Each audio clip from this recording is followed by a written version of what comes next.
Sige. Pero Rico, alam mo na yung lupa. Ang kalakayo. Ako walang Oh! Mga kaibigan, Do the Christmas. kain tayo ng Christmas fries. kalaba.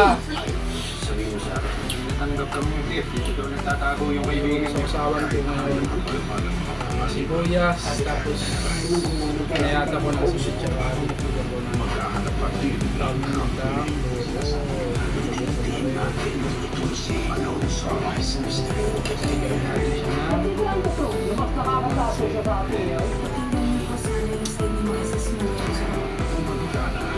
Tawagan tayo. Ano ang totoo? Presidente ko si Juan. Gusto na ko tutukan. Sigilin mo na ang kakapakialam.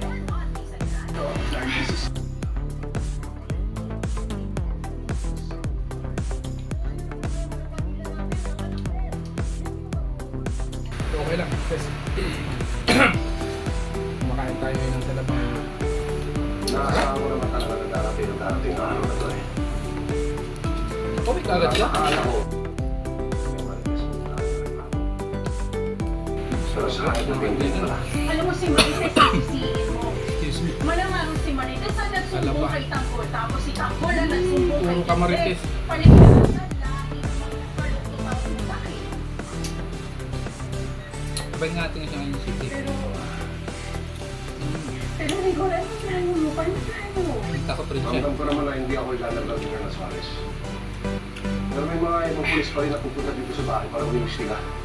Kaya Lena, Paalisin na yun. sabi na kailangan mag-ingat tayo.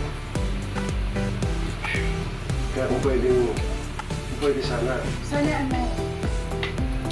Sana ano? Ano sabihin mo sa akin? Sili ka mga kaibigan. Sige nga pa, kumakain makain ito. Ano papalayasin mo ko? Ha? Rico, hindi ako aalis dito. Bahay ko na dito. Si Marites ang palayasin mo. Wah, tapang. Easy. Bango. Hayaan mo siya ulit yung Lena! Yan na. Gigil ako eh. Atensyon lang. Lena!